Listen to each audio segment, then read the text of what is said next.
மனத்து ஊலது போல் காட்டி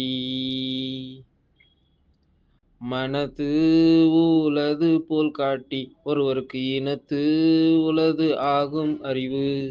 மனத்து ஊலது போல் காட்டி ஒருவருக்கு இனத்து உளது ஆகும் அறிவு. மனசே அறிவானது, அதை மாற்றுவதே இனம் ஆவது. மனத்து உளது போல் காட்டி ஒருவருக்கு இனத்து உளது ஆகும் அறிவு. மனத்து உளது போல் காட்டி ஒருவருக்கு இனத்து உளது ஆகும் அறிவு.